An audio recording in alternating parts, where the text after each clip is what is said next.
I'm Senator Jackie Rosen, a Jewish Democrat from Nevada. And I'm Senator James Lankford, a Christian Republican from Oklahoma.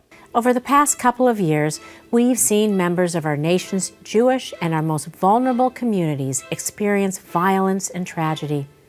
Anti-Semitism is on the rise around the world and in our own communities. In some ways, this bigotry is nothing new. We've seen the spread of anti-Semitism before.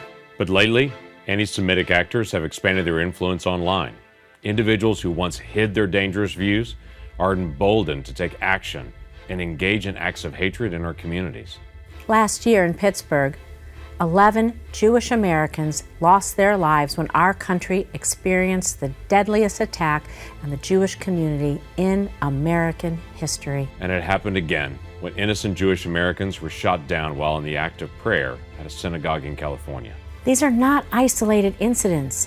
In the U.S., we've seen evidence that anti-Semitism and acts of hate are growing at an alarming rate. Enough is enough. This can't continue.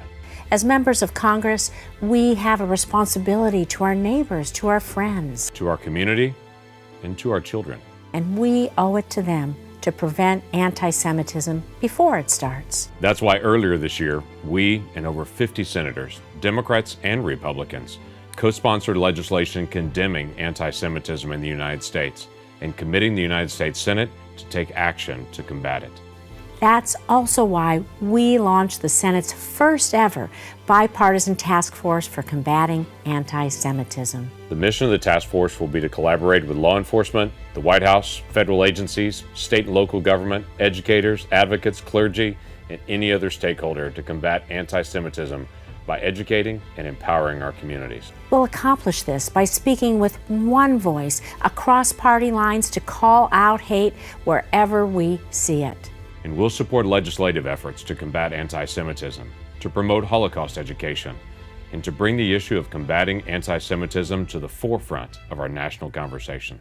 These are challenging times, but in great darkness, it is all the more important that we band together as a community, as a country, and as a Congress to hold up our faith and our values as a source of light.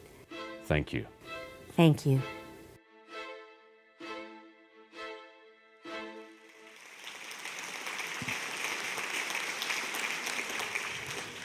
The reason it's a cliche is because it's true. We save the best for last. Real quick, before we begin our next panel, how many of you remember in 2006 when Christians United for Israel started?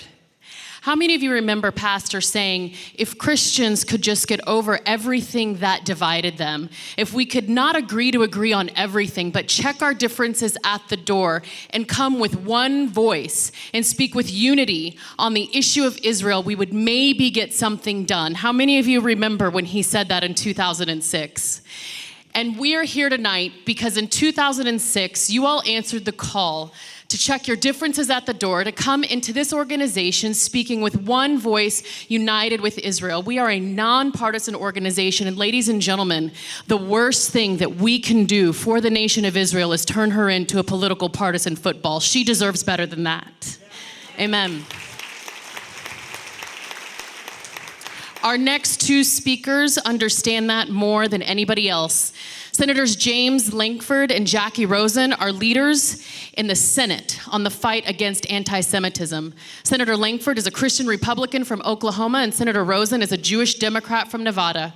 Together, they serve as co-chairs of the Senate Bipartisan Task Force for Combating Anti-Semitism. This task force seeks to collaborate with law enforcement, other branches of the government, federal agencies, educators, advocates, all to educate and empower communities in the fight against anti-Semitism. Senator Rosen was the lead sponsor of the Never Again Education Act, which was signed into law of May 2020 and authorized various Holocaust education programming. Senator Lankford was a leader in the fight to see Pastor Andrew Brunson released from Turkey when the Erdogan regime arrested the pastor on trumped-up charges. Both senators have been at the forefront of increasing, oftentimes cutting-edge cooperation between the United States and Israel and pushing back against anti-Israel bias at the United Nations. These two leaders are a portrait of bipartisanship who understand that with Congress so bitterly divided on many issues, issues. Support for Israel should not and cannot be one of them. Ladies and gentlemen, join me in welcoming these two distinguished leaders to the CUFI stage.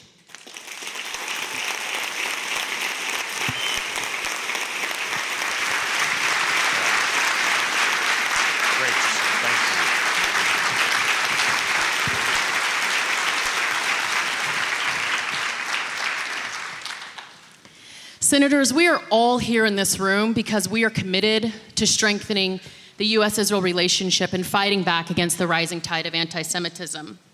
Could you speak a bit about what brought you two together from different political stripes, from different faith walks, to form the now nearly 60-member caucus that you are in right now? Yeah, let me start, and I'm going to pass it over to Jackie as well. By the way, glad y'all are here. Glad y'all are continuing to be able to speak out for Israel. And thank you so much for that kind introduction. Israel is an area we need to keep nonpartisan. This is an area that's very important. We don't want to have an inconsistent view of how America stands with Israel. If it depends on which president's in the office of how we're going to support Israel and how we're not, then it's an inconsistent relationship with Israel. Israel is our ally, and that should remain consistent all the time and be very consistent. Now, here's a shock to you. Jackie and I always don't vote alike on other issues, okay? But we're friends. We are. So we disagree on a lot of areas. We vote different on a lot of areas. We're still friends, but we have a passion about Israel and be able to maintain that. So we actually began this friendship. Interestingly enough, around the National Prayer Breakfast. That's really where she and I actually connected, where she was doing her reading. I was also leading the National Prayer Breakfast that particular year, and we just connected around that event and then just stayed in contact. And then Jackie actually approached me and said, do you realize the House has an anti-Semitism task force and the Senate does not? And I literally looked at her and said, no, I did not. And she said, let's fix that. And that put the two of us to work. And then 60 members later that have now joined us on that, that's been quite an adventure for that.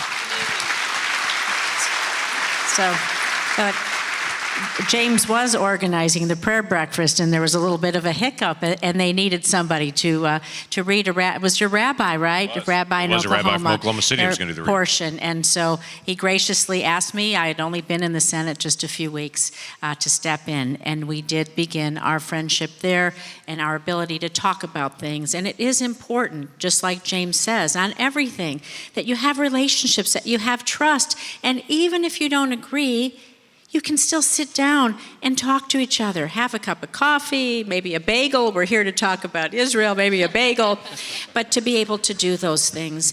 And so anti-Semitism, Israel, all of that, they're not partisan issues. And we have to speak out on them every way we can. And so, especially after that prayer breakfast, because of what happened at Tree of Life Synagogue, we sat down together to form the first ever bipartisan task force to combat anti-Semitism.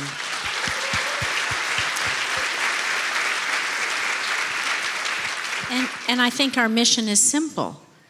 It's to educate and to empower. It's to bring communication, collaboration, education, and a clear-eyed truth about the democracy that Israel is in the Middle East, a clear-eyed truth about anti-Semitism when we think about doing Holocaust education and what anti-Semitism and hate more broadly, how it can destroy. And so we came together to do that. We've done so much more. I know you have a lot of questions. We're continuing to build on the success that we have, and we're continuing to have the dialogue with everyone and anyone about the importance of Israel, its safety and security, and expanding the relationship with the United States of America. So. I'm curious, Senator Rosen, how have you seen the threat of anti-Semitism evolve in recent years? Well, unfortunately, it has really evolved. And I can tell you that we think about online radicalization as we think about people who used to be on the fringes or in basements or back alleys, how online communities have really, unfortunately, brought people out to the forefront And so when you see things happening in communities from Colleyville to California to Poway and Pittsburgh and all around the world, we have unfortunately seen anti-Semitism rear its ugly head. Some of the things we're trying to do with it, of course, is be sure that we passed the Never Again Education Act. That's going to allow the United States Holocaust Museum to create good quality curriculum that educators around this country can use in their classrooms to really have these discussions and empower people and share the truth with them. There's a lot of other things that we can do. We actually got the position of the Special Envoy to combat anti-Semitism. It's now elevated to the rank of ambassador. It's fully funded. And so, huge win. Deborah Lipstadt is highly qualified, the predecessor as well, and we're going to continue to work together on that. I'll let James talk about how we've been improving and expanding those nonprofit security grants. So houses of worship and religious community centers can have the resources they need to protect themselves. And so we have seen a change, but we are working to combat that with education, with friendship, with communication, with funding to strengthen things. We can talk a little bit later about other collaborations. But James, please. Yeah, let me just make a quick comment. I know you've got some other questions on this, but what we're putting out for nonprofits is allowing them to be able to get grants for security. We have so many locations around the country that we see that as a quote-unquote soft target. And the question is, how do you stop that from being a soft target? You deal that with doors, you deal that with security, you deal that with cameras. You increase the vulnerability there. What we've seen in so many different synagogues, in so many different locations in the Jewish community, where they are the soft target. We've got to take care of that to be able to make sure that's not the soft target. If you're going to deal with terrorism, you've got to identify it, locate it, you've got to educate about it, but you've also got to be able to harden soft targets, and that's been a key area that we've actually worked on to increase the funding there so that we're decreasing acts of terrorism in our own country as well. And everyone should be able to worship free of fear. Everyone should be able to worship free of fear. I don't know how many of you know this, Senator Rosen, she's a real Proverbs 31 woman. Not only is she a senator, she's also the president of her local synagogue. So she... I was. Yeah, she was. So obviously a vested interest in protecting our houses of worship, especially, like I said, coming from San Antonio, where every single shul in the 7th largest city in the United States of America was closed down 2 Sabbaths ago because of a credible threat from the FBI. It's truly a shame, and this bipartisan organization has never been more needed. Senator Lankford, CUFI often works in states with smaller Jewish populations, like Oklahoma, which has roughly 5,000 Jews, in your state of nearly 4 million. And this past year, your state adopted the IRA definition and enacted Holocaust education. Round of applause for that. Yeah. And 2 years ago, it adopted an anti-BDS law. And these initiatives were outgrowths of federal ones. But as a senator who's been a vocal leader on these issues, can you talk to us a little bit about not only the top-down importance of combating anti-Semitism, but the importance of the bottom-up approach, particularly in states like yours, where the average person may not have much of a connection to their local Jewish community? So let me start by saying this is both top down and bottom up, and the bottom up are some of the folks that are here, and I'm not seeing my Oklahoma tribe, but you're around here somewhere. There's a couple of them here. There are Oklahomans that were active in. Let's hear come on, from where you. are you, Let's Okies? go. Come on. The Oklahomans that were actually speaking out on this issue made the difference in our state legislature this year. They were going to their state legislators. They were saying, I want the IRA definition, and some of them were saying, I don't know what that is. And they were able to explain to them, here's what that means. They were talking about Holocaust education. They were engaging in our state legislature, and they made a difference on this. Now, this is something Jackie and I have worked on nationally as well, because right now the State Department recognizes the IRA definition, but many agencies do not. And so when you talk about what is anti-Semitism, there'll be agencies that'll say, well, we don't have a clear definition for that. We do have a clear definition, and we need to be consistent on that. Our state has now taken that up and said, this is how we define it in our state. That is bottom up, where people are engaging and saying, can I make a difference? When you bring these issues to your state legislators, many of them will say, Well, that's common sense. Of course we should do that. I joke with folks all the time. There are British football teams, which are really soccer teams, but that's a different issue. Okay, there are British football teams that have adopted the IRA definition, but we have parts of our own government and states around the country that have not. That is bottom up. You as activists need to be able to engage with your legislators to be able to adopt that. Second thing is top down. It's important that we speak out and educate. Just like moments like this, where there are people that would say, what can I take home and what can I do? We can drop those ideas and to be able to do that. As we work together to be able to get the Department of Education, Department of Justice, and others to be able to take on these definitions, we make things clear across the country. When we say anti-Semitism, this is what we mean and this is why it's got to stop. Where are CUFI on campus and high school, college students? Where are you at? Make some noise. That's right. As you can tell, we have college and high school students with us here today. And the uptick in anti-Israel and anti-Semitic activity on college campuses has been very well documented. You both supported the executive order which codified IRA. And what would you tell these young people who are faced with anti-Israel and anti-Semitic rhetoric, whether they are Jewish or Christian? Because again, in that definition, it's so rightfully said perceived Jewishness, because sometimes merely supporting Israel is enough to receive the anti-Israel hatred. So what would your encouragement be to them? And I thank you for asking that. So what I want to tell every student here, and actually everyone here, whether you're a parent, a grandparent, or yet to be parent, you are not alone. You are not alone on campus. If you feel harassed, if you feel scared for whatever reason, go find a trusted source.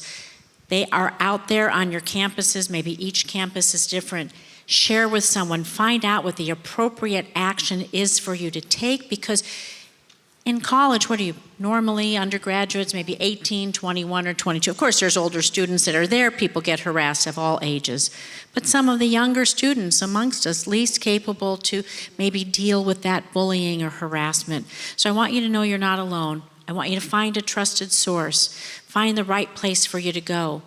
And do that. And then what we have to do is be sure that the Department of Education works on fixing that backlog of complaints and dealing with it, and dealing with any issues as quickly as possible, so no one is afraid to go to school, to be on campus, to express their views. Again, like we want a safe place to worship, we want our campuses to be a safe place for people to have a discussion, have different opinions, and not feel threatened. So that's what I would tell them. Thank you so much for that. And Senator Lankford, I'll ask you this. Other than adopting IRA and really making sure that it's enforced and that there's not this backlog of complaints to be heard, what do you think, or is there anything that we can be doing with the Department of Education when it comes to protecting our students on campus? So there are quite a few things that we can do there. We start with the baseline of we're the United States of America. Every faith is honored. Yeah. Any individual in the United States can choose whatever faith they choose. They can practice that faith. They can change their faith or have no faith at all. And that's respect to the United States of America. Now, we get used to that and we nod and go, of course. We realize in much of the world that is a radical concept still. And so this openness to people of faith should extend to our universities, which should be the place where there is dialogue. And so just continuing to be able to talk about that basic principle that is the United States, that we're going to guard people of faith to be able to have a faith, live their faith, change their faith, or have no faith at all, and that we protect that is something we need to continue to repeat. And then when that is challenged on a college campus, that we step in and also challenge that as well.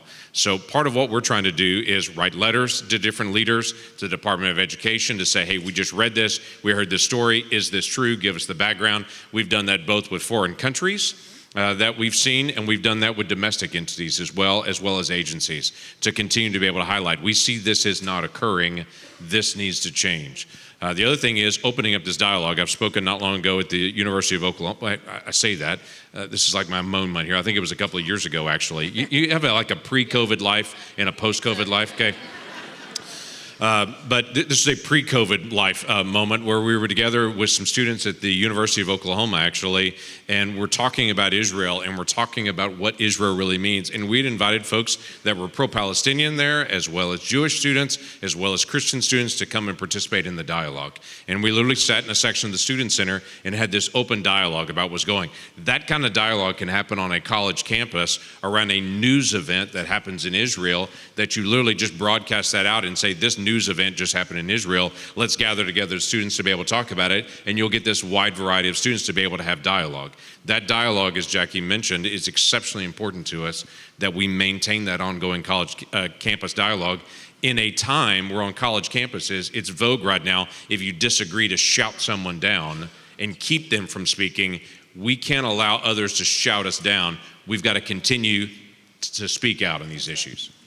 Whether you agree or not, if one religion's not safe, then no religion is safe. And it's our duty to protect people of faith, especially on a college campus where you should have the academic freedom, the freedom of speech to say what you want and not be canceled or shouted down. Did you want to add anything to that, Senator Rosen? No, I was just saying that James made a great point that we have to call out anti-Semitism and hate wherever we see it, left, right, or center.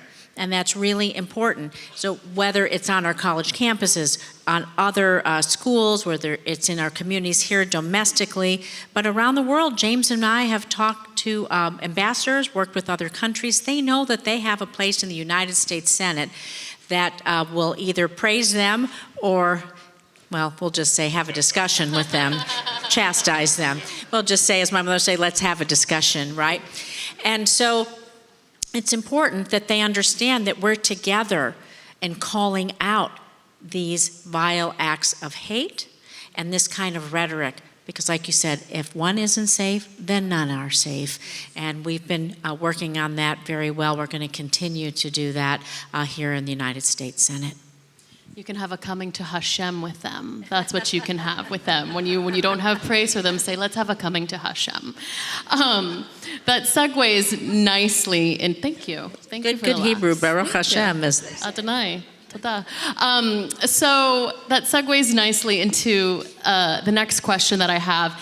In addition to being on the Anti-Semitism Caucus, they are also the co-founders of the bipartisan Abraham Accords Caucus.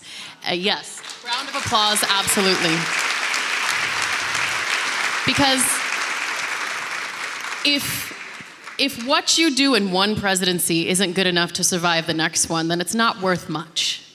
And the Abraham Accords Caucus is something that has remained current between the last administration and this administration. The Abraham Accords Caucus has showed us that peace works, and it has opened up a new Middle East.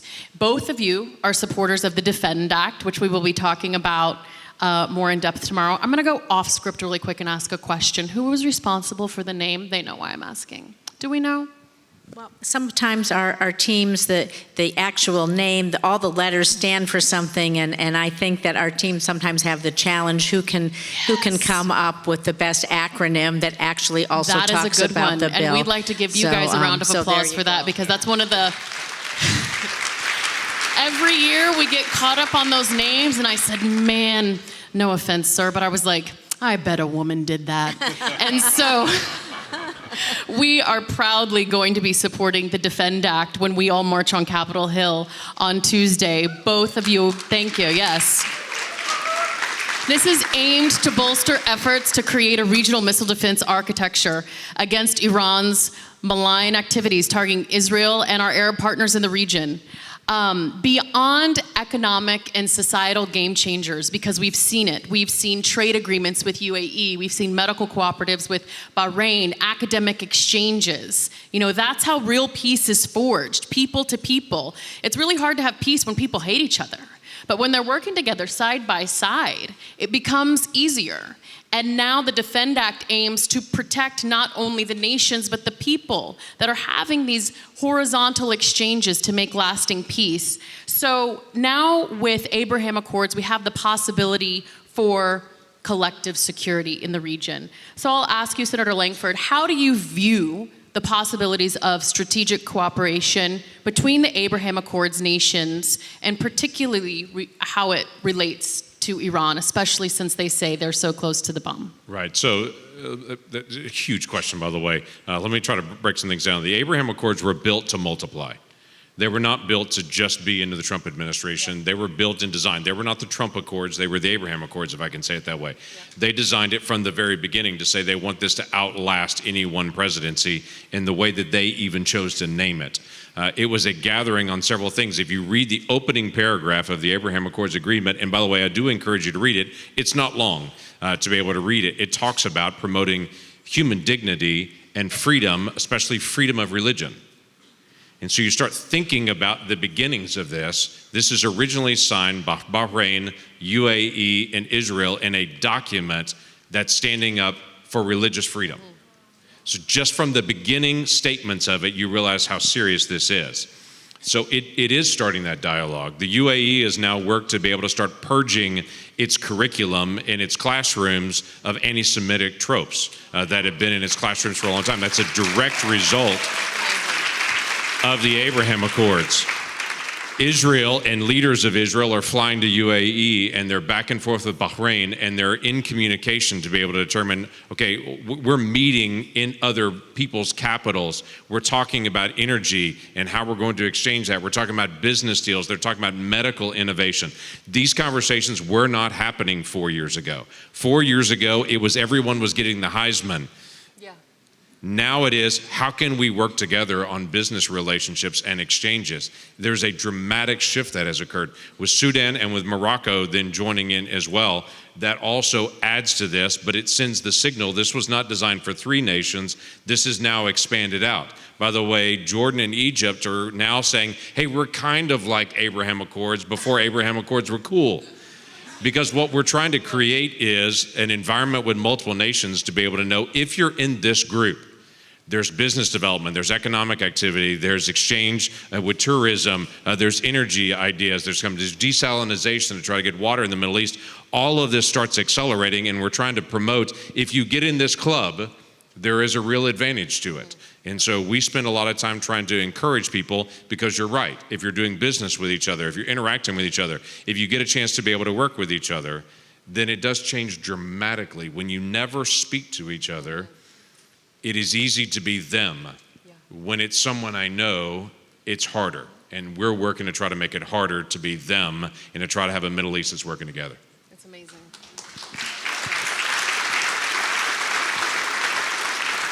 Senator Rosen, the Abraham Accords also opened up a new and promising chapter in Jewish-Arab relations. We saw earlier this month Ambassador Lipstadt, as you mentioned, the U.S. Special Envoy to monitor and combat anti-Semitism, visit the Gulf nations, including Saudi Arabia, which has not yet normalized with Israel. We've heard about airspace, which is promising, and we're all very happy about that. How do you view the Abraham Accords as a vehicle to combat global anti-Semitism? Well, so thank you for the question, and I want to actually add on to what James said. Everything begins with trust. It has to go from administration. It has to be independent of a party or administration. So this is why we elevated the special envoy to be an ambassador. So it's there, administration after administration. It isn't dependent on the whim of a person or persons. These things matter to our safety, to our security, to our religious freedom. And all things begin with trust. And so anti-Semitism, unfortunately, is the foundation of the reason that we need the Abraham Accords, the reason that we need Holocaust education, the reason that we need to build these relationships, because anti-Semitism for thousands of years has been rampant around the world, more active at other times than others. Like we said, now they're coming out from the fringes because of online radicalization all around the world. Anti-Semitism, again, rearing its ugly head in public.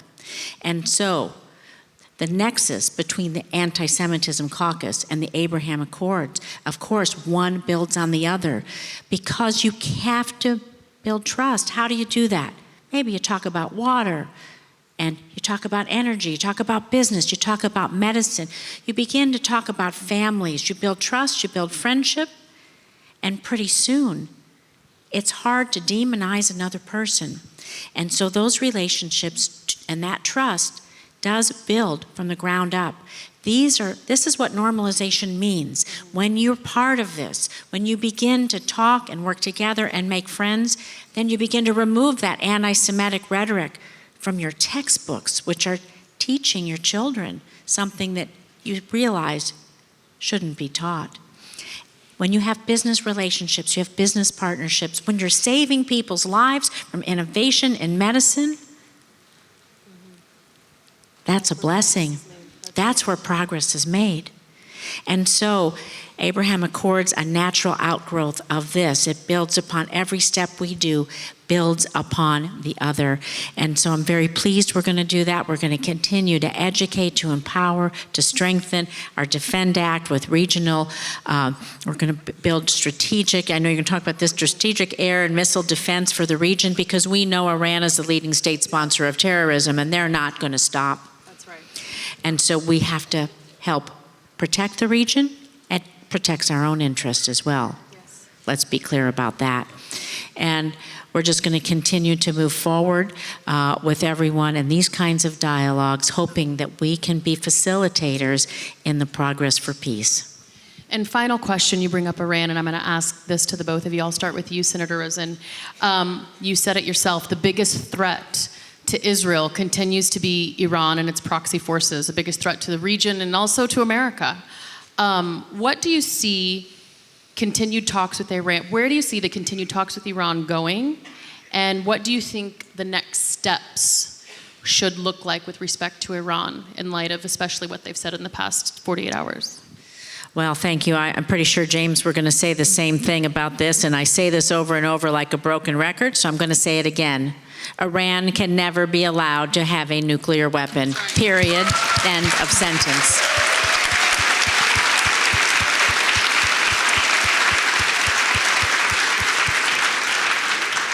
Any talks about going into any agreement, any future agreement needs to be stronger than the JCPOA. That's right. We need to be sure that we have rigorous investigations, that we limit the centrifuges, inspections, excuse me, not investigations, I meant inspections. Inspections, we need to put a limit on the centrifuges. We need to remove those sunset clauses because, again, we can never allow Iran to have a nuclear weapon, period, end of sentence. So we're going to continue to work on that, talk with the State Department. I was pleased to see President Biden did not remove the designation of the IRGC as a terrorist organization, so that remains intact. But James and I will keep the pressure on whomever we can to be sure that there is a safe and secure, not only Middle East, but I would argue rest of the world. And Senator Lankford, what do you think we can do with respect to Iran and seeing if we can get them to change course, change behavior? Yeah, we have to be strong in how we handle Iran. And you're right. Iran cannot have a nuclear weapon. They can't be trusted with that. They're the largest state sponsor of terrorism in the world. They will use that to be able to threaten the rest of the world constantly. So we need to be able to make that very clear. In the last 48 hours, Iran has stepped forward in their leadership and said, we have enriched uranium up to 60%. It wouldn't be that hard for us to be able to get to 90%. We could do it in a short period of time. We're, quote unquote, we're not building a nuclear weapon, but we could. We have the technology for that. Does everybody feel good about that?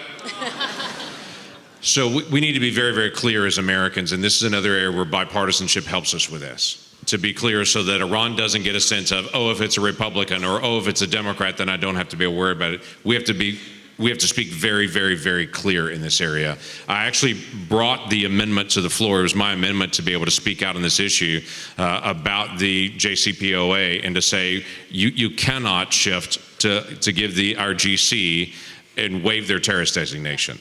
We have to connect Iran's terror activities with its nuclear ambitions. It just had those two simple things in it.